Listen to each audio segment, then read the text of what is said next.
prompted by my name. I'm sure of that because I'm not that kind of person. It was prompted by the topic. People are searching for information about this issue, especially the ones who are going through it. By the way, I wanted to share with you some information about Meridian, Idaho, since you know where that's at. According to censusreporter.org, 114,000 plus. 114,000 plus. There are a little over 40,000 households. By the way, of those 40,000 households, 12% of them have female householders. In other words, female head of the home. 12% of the 40,000 plus. My suspicion is a lot of them are widowed.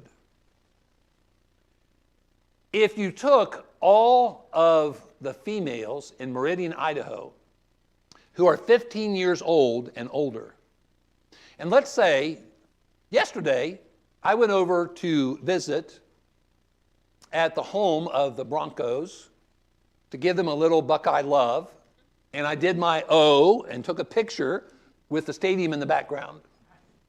And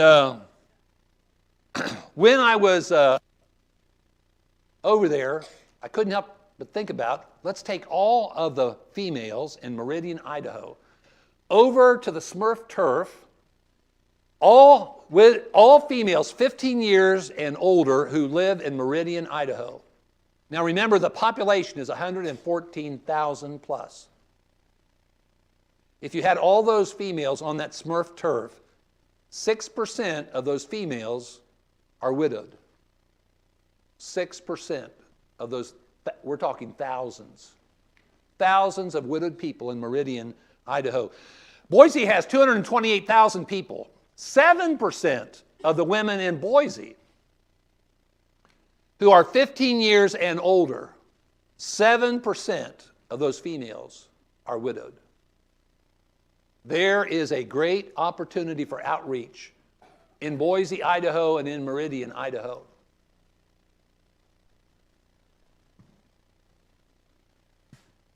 In all of this, where can I go to the Lord? Living below in this old sinful world, hardly a comfort can afford.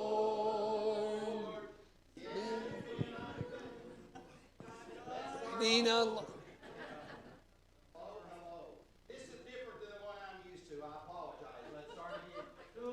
Living below in this old sinful world, hardly a comfort can afford.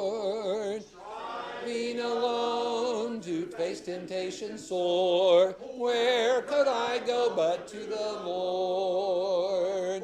Where could I go? Oh, where could I go? Seeking a refuge for my soul, needing a friend in the end. Where could I go but to the Lord? Neighbors are kind, I love them every one. We get along in sweet accord. But when my soul needs manna from above, where could I go but to the Lord? Where could I go? Oh, where could I go? Seeking a refuge for my soul. Needing a friend to save me in the end. Where could I go but to the Lord? Here is grand, friends I love so dear, comfort I get from God's own word. Yet when I face the chilling hand of death, where could I go but to the Lord?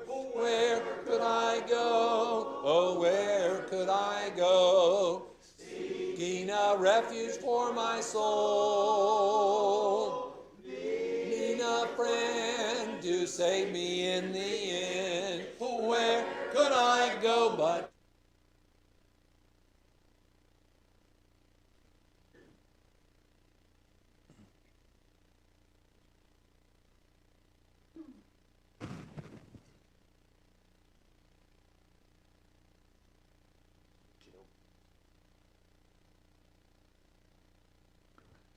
Don't worry, technical difficulties within our control. I didn't do anything to the clicker, I promise.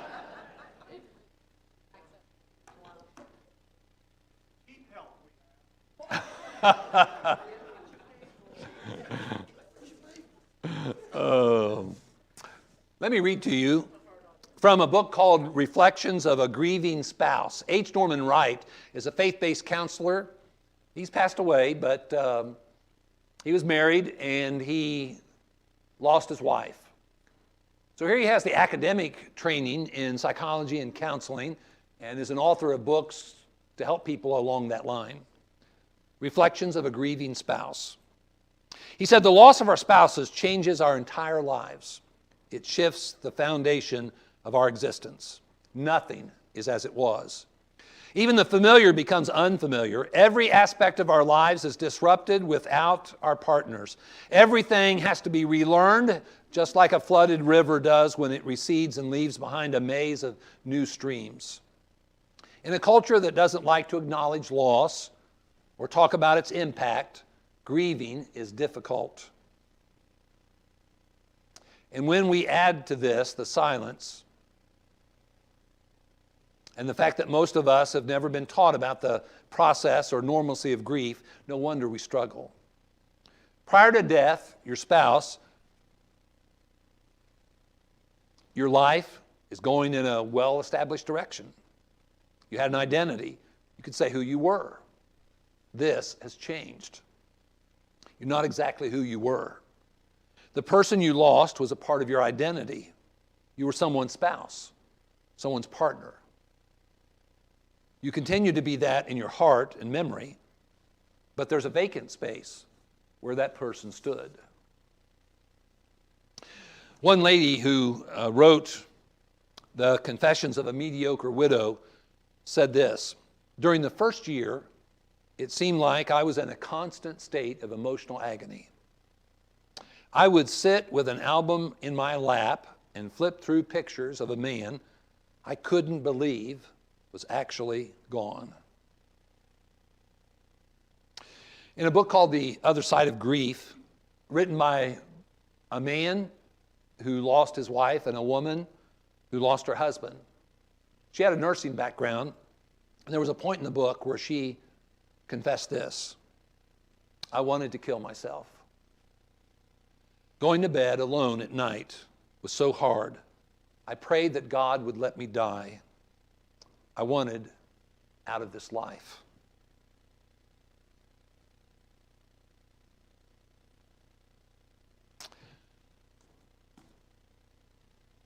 Sister Stapleton and her husband were missionaries in Africa for a number of years.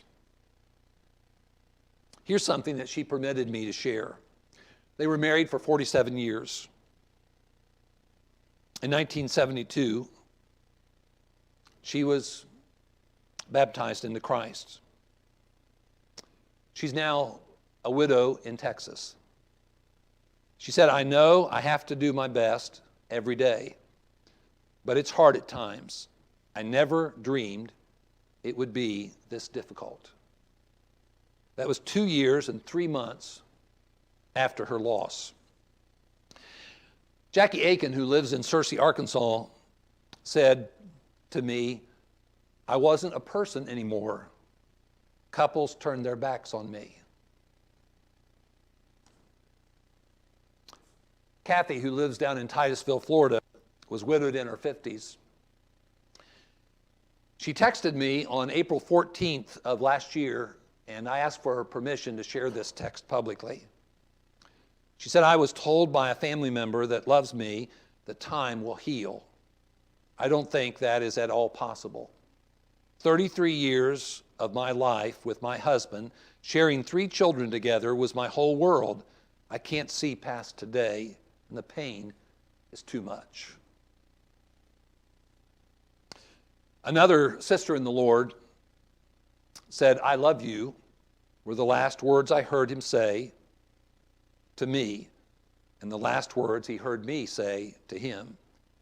There isn't a day that goes by without me thinking of him and smiling There were so many days after God called him home that I don't know how in the world I could make it through the next minute, much less the rest of my life without him.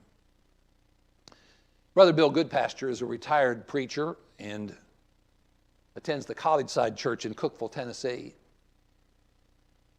And he communicated this one day. A real marriage is about sharing, and the widow and widower no longer has someone to unload their life with.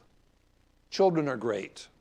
Friends are fine, but never the same as what a husband and wife share. Dear Janice, wish you were here, but glad you are there.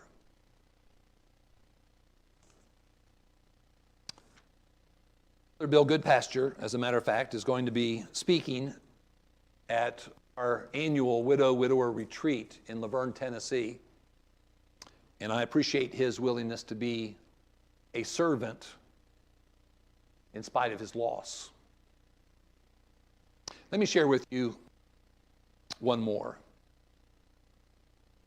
This is a sister in the Lord in Southeast Ohio. She said, I just cleaned my husband's room and washed the last sheets he slept on. So hard. I probably could have washed them with tears. She said, my husband passed from this world about 2 months ago. I can't come to terms with it. He should still be here. So hard to come home to an empty house. It feels like my heart is being ripped from my body. How many times have you ever heard things like that said in a public Bible class at church? See, we're not that transparent. We're not even sometimes willing to discuss these things. We need to be more transparent. We need to be more willing to talk about these things. There's no way in the world that we can minister effectively to people that we don't have a clue about what they're going through. So for the next few minutes, what I'd like for us to do is visit into the head and the heart of a widowed person. And for some, it may be a little uncomfortable. No offense to all the widows and widowers that I've met. This is my favorite widow. Millie. I met her at the Groesbeck Church of Christ on the north end of Cincinnati, where a good friend of mine, Mark Phillips, is the preacher. Mark came to me when I was up there preaching in a gospel meeting, and he said, Dean, he said, there's this 90-plus-year-old lady who wants to take you out for lunch. Well, having had a wife for 41 years and having 3 daughters and 4 of my 5 grandchildren being female, I knew not to say no to a female, especially if she's over 90 years old. So I said, Mark, okay, go ahead and arrange it. So Millie took me to a Japanese restaurant. I didn't know 90-plus-year-old ladies went to Japanese restaurants, but that's where she took me for lunch that day. The server came and took our request for meals, and then after he departed, I talked to her in the same way I love to talk to widowed people. I said, Millie, tell me about your story of love and loss. Tell me about your husband. Tell me about how you met. I love to hear stories of love and loss. They're so touching and so inspiring, so personal, so unique. She told me about meeting him and then being married to him and their life together for 63 years. She talked to me about him getting cancer and about her caring for him during that period of time, and then about him dying. And then she said, but that wasn't my first husband. I said, Millie, tell me about your first husband. She said, he was in the Battle of the Bulge. He was in General Patton's army. And he passed away in that battle. She said, I had him buried in France, and I can quote exactly what she said after that, a decision that to this day I still regret. What's interesting about that time is when he died, she was 19 years old. They'd had one child about a year and a half old, and she was pregnant. How does a 19-year-old kid, a 19-year-old girl, with a year and a half old child and pregnant in the mid-1940s, how does that kid survive? How in the world does that kid learn to cope with that agonizing loss? And how does that person grow through that experience? Millie was so amazing. Her story was so touching. Sometimes when I would do a widowhood workshop and I would mention about her and about her story, I would call her on the phone and I would tell her, Millie, I want you to know, I talked about you. Your story is an inspiring story. Your story is inspiring other people who've lost their mates to live after loss and to have a good, meaningful life after loss. I could tell that she appreciated that because one time I called and left a message on her phone. She didn't have my number. I always called her. She talked to Mark Phillips and said, Mark, I need the name of that preacher, Dean. And sure enough, she called me back. That's how much that meant to her. You want to have an impression, you want to have an influence with a widowed person, cultivate a relationship with them where they'll be transparent with you about what it's really like. You know, sometimes we say things in response to questions people ask us. We say things that are just kind of, well, what's expected. Like, how are you today? Do you really want to know about how somebody is always when you say that? As a matter of fact, sometimes you hesitate to say that to some people because you know what's going to happen. You don't want to hear it all. You know, sometimes we just say things because it's the common courtesy thing to say. Cultivate a relationship with those that have lost their mates. The kind of relationship where they will be transparent with you and tell you what it's really like. It is a very informative thing. There's no way in the world that we can minister effectively to somebody if we don't know about their needs. How are we going to know about their needs unless they tell us? They live in their skin. They have their history. We don't live in their skin, and we didn't live their history. But cultivating transparency in relationships with other people is where you really get to understand what's going on in their life. What are the risk factors in regard to becoming widowed? The first thing you got to do is get hitched. If you never get married, you're not going to have to be concerned. You're not at risk of widowhood. Now, you've also got to stay married because not everybody stays married. And then, if you're the one that keeps living, bing, bing, bing, you're it. If you're the one that's left behind. You know, at the ceremony, we hear twice that phrase, until death do us part. Because what we're witnessing is two people engaging in a very risky experience. It's called marriage. And it's a tough thing to do. And if we're Christians, the only thing that we need to be committed to doing is having a magnificent marriage. Not a miserable one, not a mediocre one, but a magnificent marriage. Well, then we say, until death do us part. Boy, that is a significant commitment. But when do we ever talk about the end? After we make that commitment. We acknowledge the fact that the ceremony indicates the beginning of a new level of that relationship. We concede that there's an end at the ceremony with that phrase, until death do us part. When do we ever talk about it after that? Not a good thing to avoid talking about. Things commonly associated with widowhood. If I were to ask you something that, you know, just typically people would associate with widowhood, give me something. In a group this large, give me at least 5. Give me things that would commonly be associated with widowhood. Anybody? Loneliness. Almost every time, and I've done over 40 of these, almost every time that question is asked, that is the first thing that is mentioned. You know Kathy Lee Gifford on TV, living up in the New York area? Do you know why she moved to Franklin, Tennessee and Middle Tennessee? You can read about this in an AARP magazine where there was an interview of her. You can also read about her in the Tennessean, the paper in Nashville, Tennessee. Here's what she said: crippling loneliness. Think about that adjective. Crippling loneliness. She was married to Frank Gifford for nearly 30 years. Loneliness. What else would you associate with widowhood? Tears. Tears. What else would you associate with widowhood? Financial stress is a possibility. What else would you associate with widowhood? Fear. Okay. Why would you fear? What do you do now? You don't know about your future, do you? Okay. What else would you associate with widowhood? Dependence. Dependence.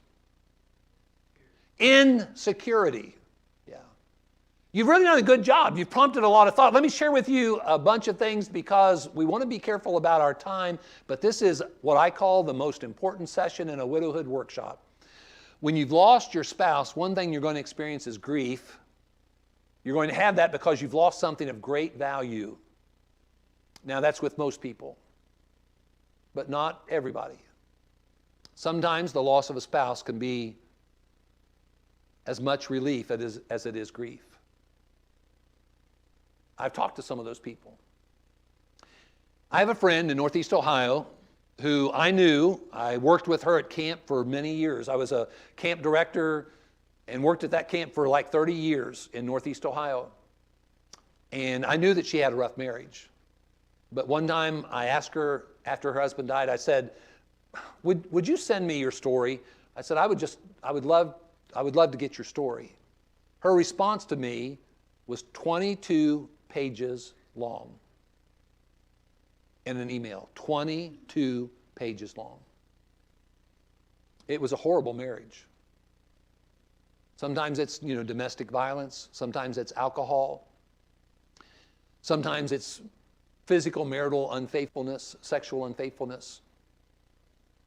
Sometimes the end of a marriage can be a relief. But the vast majority, it's grief, like we talked about last night. It's loss like you've never experienced before. As a matter of fact, with the studies done psychologically by these experts and these academic people, the number one stressor in life that human beings experience, in every study that's ever been done like this, is the loss of a spouse. It's the number one thing. Divorce, by the way, is often the second one in that list of stressors. Tears have been mentioned, but do you know there are some people who physiologically can't cry? They can't. And if you can't cry and you've always been accustomed to seeing people cry after loss, then what kind of confliction is going on inside of you? Why can't I cry? I've seen other people cry. Why can't I cry? There are a boatload of tears that are commonly shed when there's the loss of a beloved spouse. There is a heartache that's never been experienced before, a heartache that's really deep and extremely painful. There are questions that surface. There are questions about the present. There are questions about the future. There are questions about eternity. There can be questions about God. In addition to that, it can be a faith crisis. Why did God let this happen? In some cases, the perspective is, why did God do this? I'm going to share with you a philosophy, a perspective that is something that I state now publicly. And I have to credit T. Pierce Brown for writing an article way back in the previous century in the Gospel Advocate publication about Romans 8, verse 28, a very well-known passage. Let me share with you this thought. I think I can defend this without fear of contradiction. Not everything that happens in this life is God's will. But in everything that happens, God has a will. You know, we need to be real careful about the use of that phrase, God's will. If you tell somebody that it was God's will, that's what you say, and no matter what you mean, how do you think they take that? How can some people interpret that if you say something's God's will? It's what? God did it to me, or God wanted this to happen. Now, how would you know that in 2021, living in Idaho? What verse in the Bible mentions you in Idaho in 2021 where you know definitively that that's what God wanted or that he made that happen? A lot of times when you got to remember that sometimes what we say or what we mean is not always the message that is received. There's a lot of complications and difficulties with human communication. Effectively and accurately is probably one of the hardest things, if not the hardest thing, for us to do, and to do it right. In the Bible does talk about the will of God, God's will. God is not willing that any should perish, but all should come to repentance. 2 Peter 3:9. God doesn't want anybody to be lost.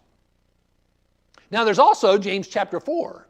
If the Lord permits, we'll do this or that. Sometimes the Lord's will, as you read about it in Scripture, is about his desire, what he wants, but not always. Sometimes the will of God that's mentioned in Scripture is about what he permits to occur. Not what he wants to occur, but what he permits to occur. This is a real difficult personal issue to deal with. Take, for instance, the lady who's suffering with domestic violence.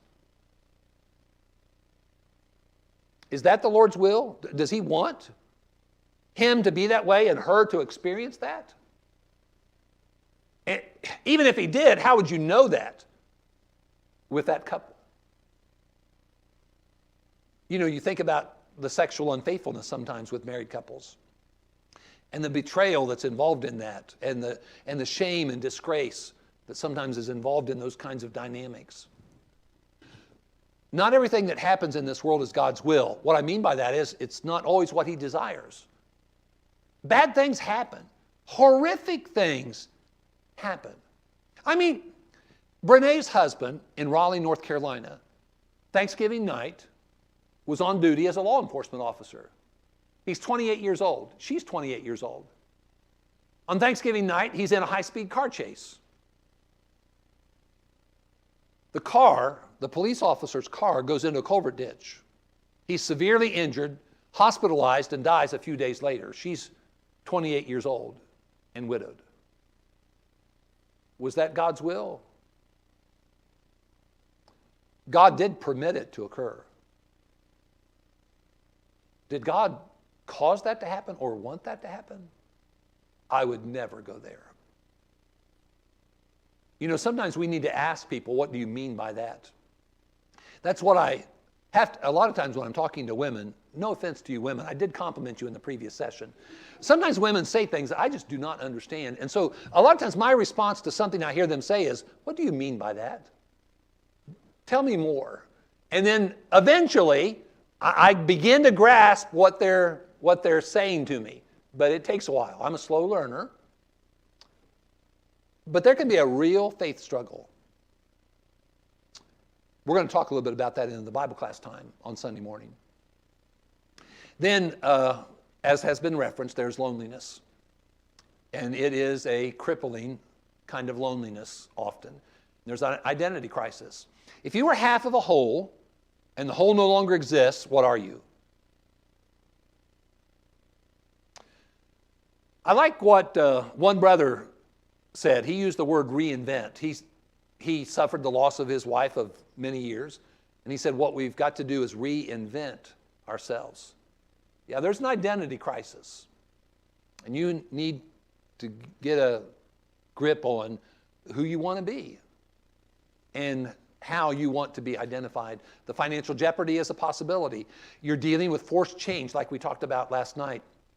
And you're having to deal with the absence of that person. The physical absence of that person. If you're married and sitting next to your spouse, just for a moment, I want you to take their hand. Just take their hand for a moment. Do you feel that?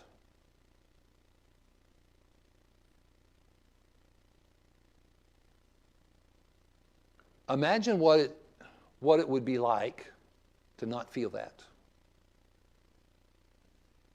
You know, probably the thing I miss most is touch. I didn't grow up in a hugging family, but I became a hugger and someone who values personal touch. And when you can no longer see that person, hug that person, kiss that person, life can become a real struggle. The physical absence of that person. You don't smell that person anymore.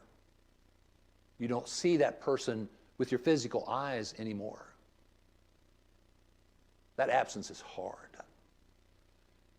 Dreams are very common among widowed people. And I'm not talking about the recently widowed. I'm talking about people who've been widowed 10, 15 years. I know because I've had them tell me about their dreams. The vast majority of times, those dreams are welcomed by those people, is what they tell me. They kind of see it as like a visit. And they don't like to wake up and see it's not really true. You've got the silence in the house. When my mother-in-law died in her early 90s, one of the things that I said at her funeral to her children and grandchildren is I said, there is nobody in this room with us that knows about the silence in Mama Bear's house. That's what I called her, Mama Bear. I said, none of us knows about the deafening silence in Mama Bear's house after Papa Bear died. Widowed people a lot of times will leave their TV on all the time, or they'll have the radio playing, because the silence is deafening. You have an emptiness because you don't have that relationship anymore and those experiences with that person anymore, and you do have a dependence. Whether or not you recognize it or not, you do have a dependence. We need to be willing to embrace that and acknowledge that. We need help. My dad wasn't a big fan of the Beatles. I remember that Sunday night on the Ed Sullivan Show. My dad thought their hair was way too long. And he wasn't really appreciative of their music. But they have a song that you ought to Google and just read the words. I know you're familiar with the song.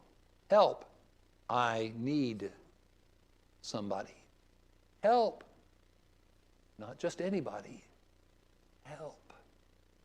The lyrics of that song are really powerful. We human beings, we need people. One of the things that's, I'm hoping, going to happen at this retreat that we have this year in July 30 and 31 in Laverne, Tennessee, is my 4 granddaughters are going to sing a song. They've been practicing this song for a long time. You might want to Google this song. People need people. Boy, the lyrics of that song are really powerful. But they need to practice a little bit more. The stress level is unparalleled. It is a tremendous challenge. Now, how do you minister to people who are dealing with these issues? What we've got to do is cultivate relationships with those people. If we want people to be open with us, we've got to first cultivate relationships with them so they do not feel threatened by being themselves and sharing what their needs are. We can't minister to people that we don't know about. How do you minister to X widow or Y widower? I can't answer that question specifically. I've given you some of the issues, generally speaking, that are very typical among the widowed community. But what about that individual? You know, widowed people are like fingerprints. They're all different.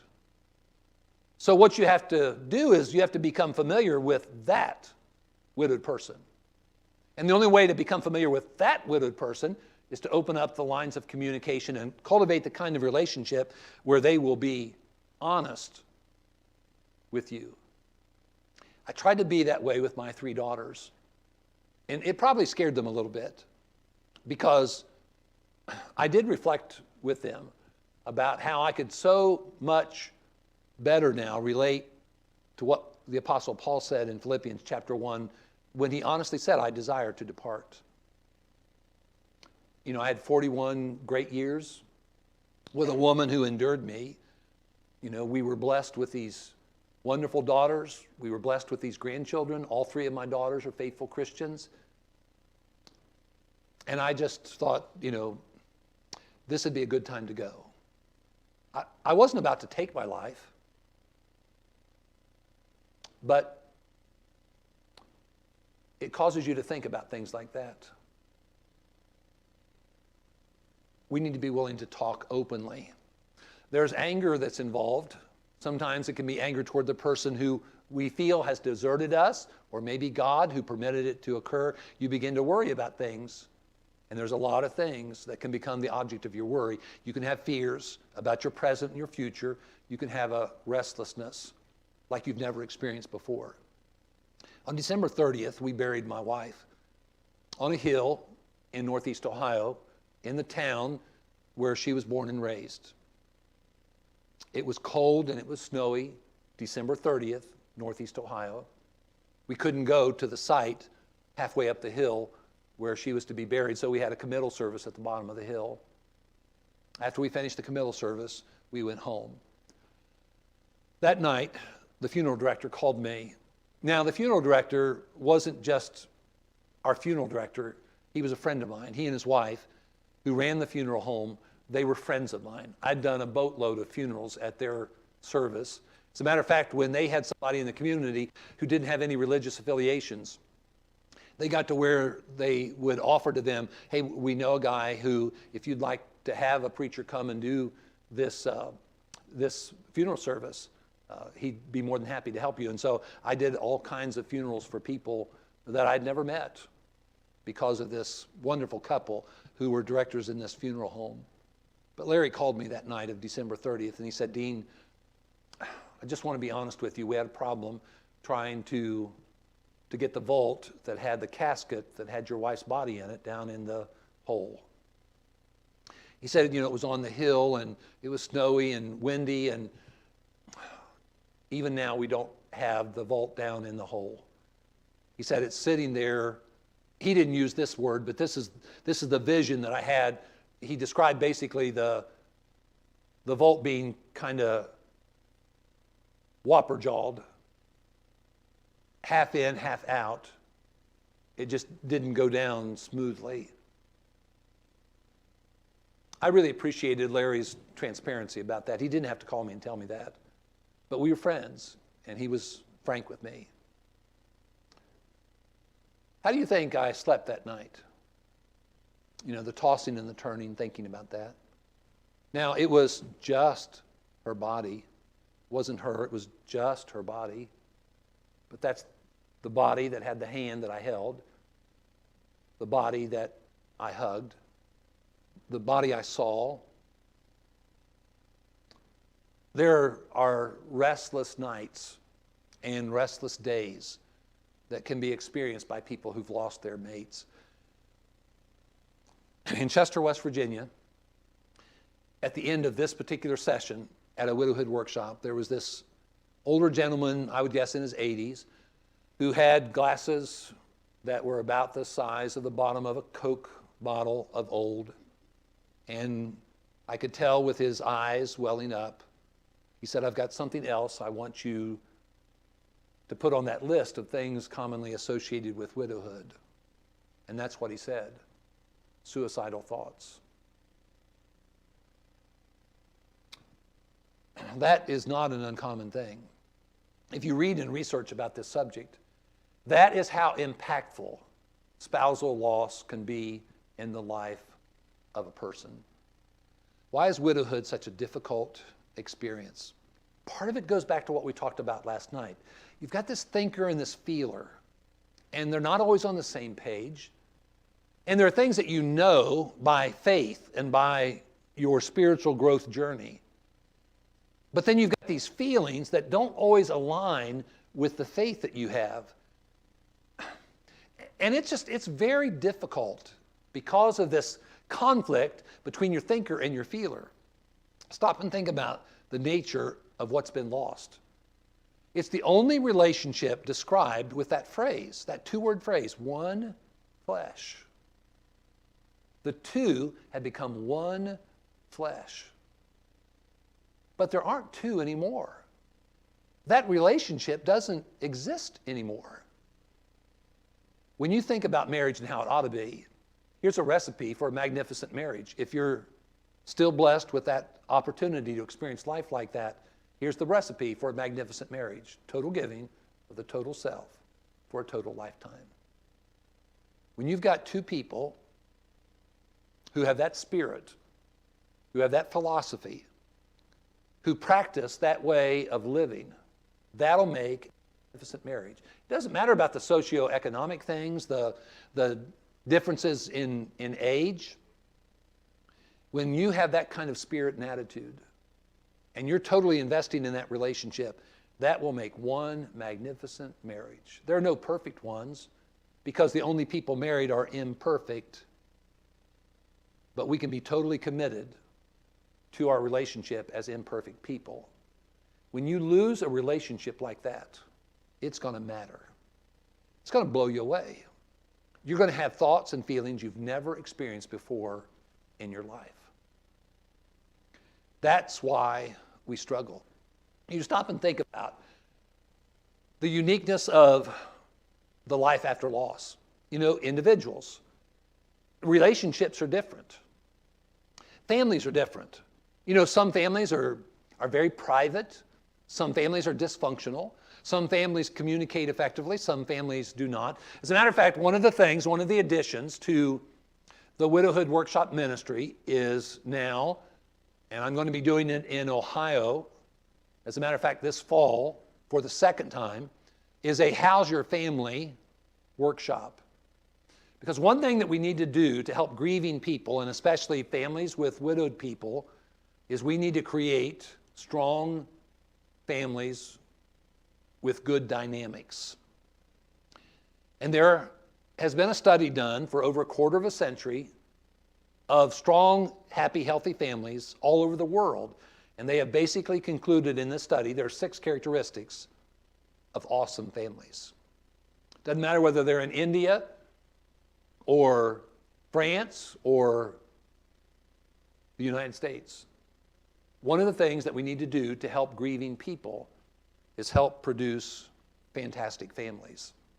But families are different, and we need to keep that in mind. The timelines. There are people who've lost their mate, like for instance Susie. She was married to a preacher. They'd known one another for 31 years. 29 of those 31 years, they were married. He was a preacher. He died. She married again, and she married a second preacher. You'd think one preacher would be enough. But she got married again, and she married another preacher. He died 5 months. By the way, she's going to turn 50 this calendar year. You know, there's a lot of difference between losing a spouse after 63 years and losing a second spouse after 5 months of marriage, having been previously married for 29 years. The amount of time that we've been married certainly is going to matter and factor into the uniqueness of our life after loss. And then there's all kinds of experiences. You weren't in my marriage, even though you may have been married 41 years. And your wife may have had Parkinson's disease for 8.5 years. And she may have died when she was 61 years old and you were 61 years old. But I would never say to that person, I know how you feel. Please cross that off the list of things to say to people who've lost loved ones, because you don't know how they feel. I can guarantee that. You've not been living in their skin. You are not a part of their relationships, and you were not a part of all their experiences. Gary Smalley has done some great work. He's passed on also. There's a lot of good videos that you can find on YouTube in regard to his ministry. He's written a number of great books. One of the books that he wrote was The DNA of Relationships. At the end of every chapter in that book, he has these words: life is relationships, semicolon, the rest is just details. Life is relationships, the rest is just details. That's why it's so hard losing people that we love in our life. Because when we lose those people, we've lost a part of our life that they were a part of. And the amount of faith, the immaturity or the maturity of that faith is going to matter too. But even people with a strong faith can struggle mightily. Tomorrow morning, I'm going to share with you, during the Bible class time, a time, and as I look back, the only time that I struggled with my faith, and it had to do with loss. And it wasn't my wife's passing. At some point in time, go ahead, Cheryl Wayne. Cheryl Wayne is going to give a gift to every widowed person who's here. And what it's going to be, Cheryl Wayne, give me one of those, please. Just throw it to me. It's a fork. Now, I do not recommend using this fork. If you're a widowed person, please raise your hand. And I want to make sure widowed people, every widowed person, receives a fork. I do not recommend you eat with this fork unless you want to lose weight. It might help you if you're on a weight loss journey, but I want you to take this fork. And what I want you to do with this fork is I want you to take this fork home, and I want you to put this fork somewhere where you're going to see it daily. It might be on a chest of drawers in your bedroom. It might be, as one widowed lady told me, on a little table next to the lazy boy or lazy girl that she sits in.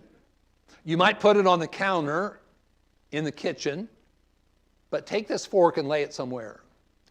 And when you see this fork, I want you to think about decisions. You know, when we pick up a fork, we've made a decision. What decision have we made when we pick up a fork? What are we going to do? We're going to eat, okay? Now, we're also going to make other decisions. With this fork, we make a decision about what we are going to eat, right? And how much that we're going to eat. And when we're going to stop, if we ever do. But this fork represents the fork in the road of your life after loss. Now, I could have put up a different kind of a fork, like you typically think, where a road just creates a Y, but I thought this would be more graphic. At some point after loss, we've got to realize we've come to the fork in the road. We've got to make some decisions about life after loss. We don't have any business trying to do that when we're in deep grief. And we need to grieve as freely as we need to do and as long as we need to do. But at some point in time in our grief journey, we've got to decide a lot of important things. Who am I? What am I going to do for the rest of my life? Can I take my pain and use it for God's glory and try to help other people?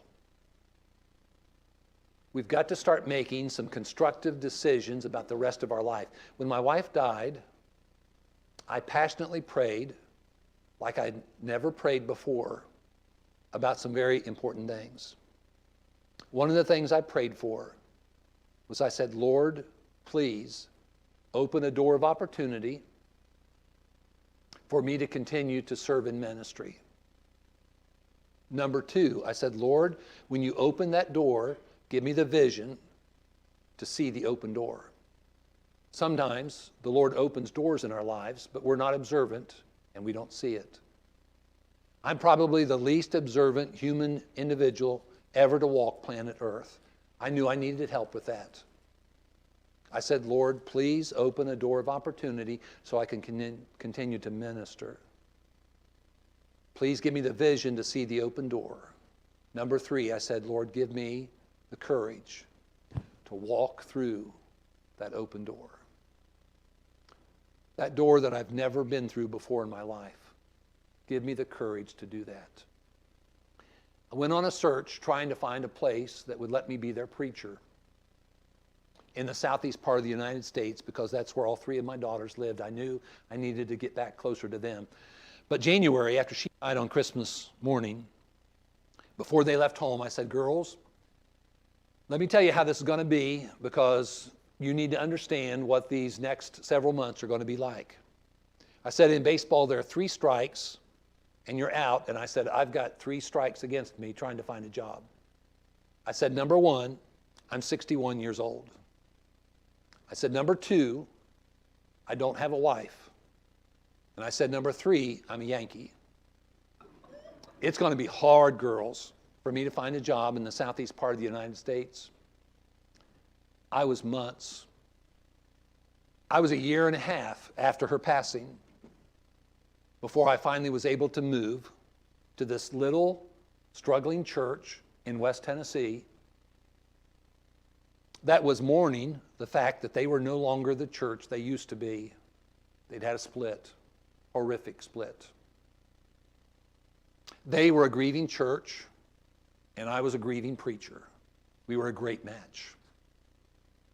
And there we started a local ongoing widowhood ministry that started with me and about 4 other widows.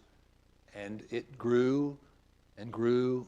And during the course of that 4.5 years of that ministry, it grew from just that little group, that handful of us, to over 20, to over 30, to over 40, and sometimes over 50 people. Half of those people were not members of the Lord's church. They came from all kinds of different religious groups. We helped 4 of them be baptized into Jesus.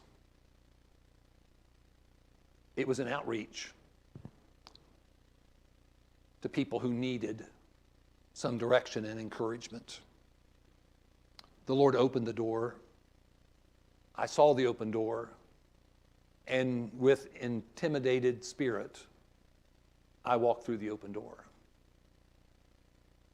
My girls and my sons-in-law and my grandchildren are all part of the Widowhood Workshop Ministry. I call them the board of directors. There's 12 board of directors for the Widowhood Workshop Ministry. I have 3 daughters, 2 sons-in-law, 5 grandchildren, and myself. I'm the president of the board. We also let the mascot, if Ranger wants to bark and give his vote about things, but it's a family passion project is what it is. And often when I do these widowhood workshops, some of them come with me if they're able to. We adopted Cheryl into the family. My children refer to him as Uncle Cheryl, and he's a part of the family. And this has become my life after loss. Helen Keller, I'm sure all of you know her personal story, said when one door of happiness closes, another opens, but often we look so long at the closed door, we do not see the one that's been opened for us. A door's been slammed shut in our life when our spouse dies. And when you go to the door, after you've looked at it so long, and out of curiosity you reach for the knob, you try to turn it, you see it's locked. And all you can do, all you feel compelled to do, is just look at that door. And you can't open the door. It's closed. Deep grief is that. You just are focused on your loss, and we need to be focused on our loss. We don't need to be telling people, it's time for you to move on, because nobody knows when it's time for you to move on. And I would sometimes ask people, What do you mean by move on anyway? That's another subject for a good discussion. But what we need to realize at some point in time is that fork in the road. We need to start making some decisions about our life, and we need to start praying and seeking for that open door to have another kind of a life. What am I going to do? That's a good question. One thing's for sure, you're released or free. No matter how you feel, that is the truth. The reason I know that's the truth is that's what God says. That is God's perspective. So when we have wisdom about the end of marriage, there it is. You are free or released. Now, you may not feel that way, and you may not feel that way for years after your loss. But you are in now a different life, released and free in regard to the marital responsibilities. In 1 Corinthians chapter 7, we're not going to take the time to look at all of this in detail. I encourage you to notice that in that chapter, when it's talking about the subject of marriage and mentions several key things, he mentions about the unmarried, and there are several phrases used in regard to the unmarried. Without care, cares for the things of the Lord, pleasing to the Lord without distraction. When I started hanging out with that 15-year-old girl, she consumed a lot of my time, not to mention my money. But that's a part of the deal. Relationships take time and effort.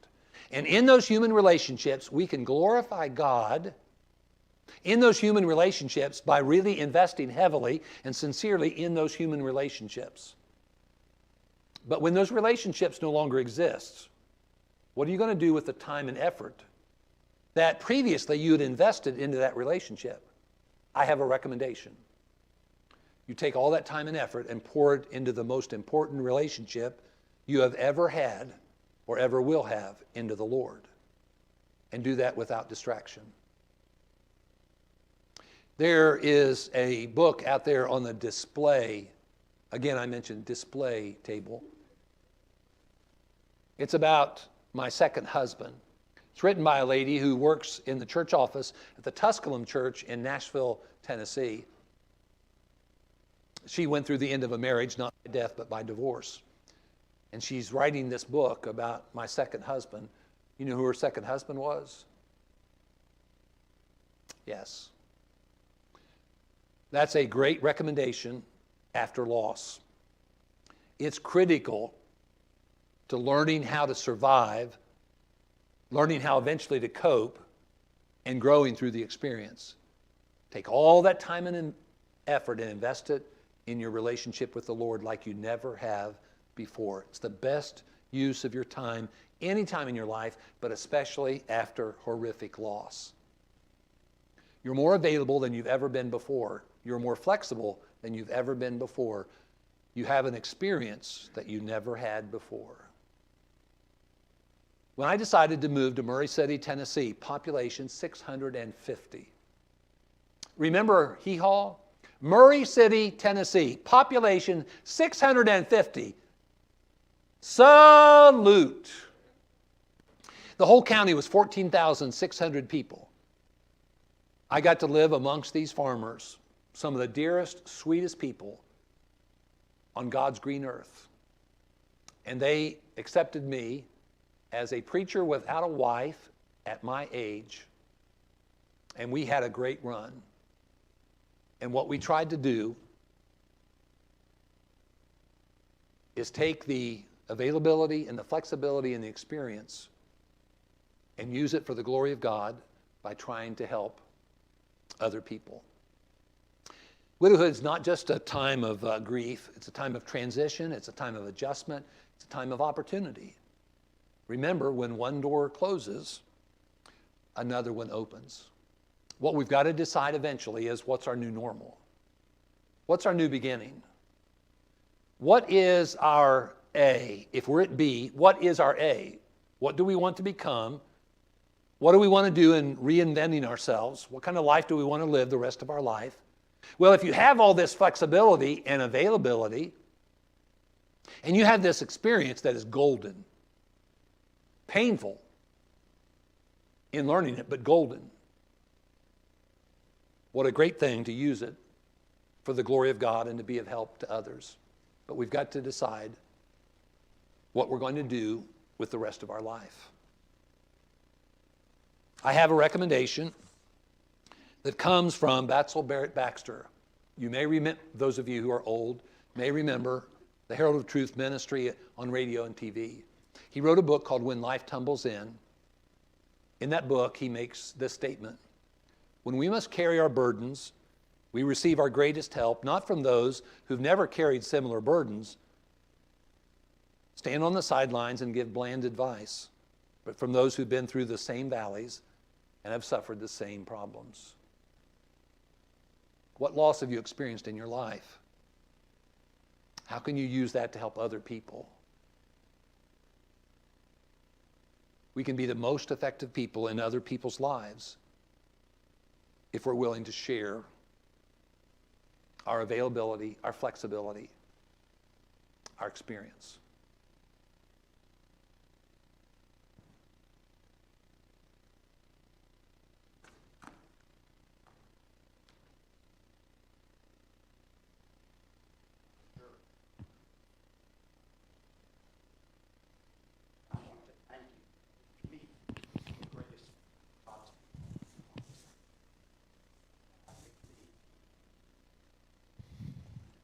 I cannot do that.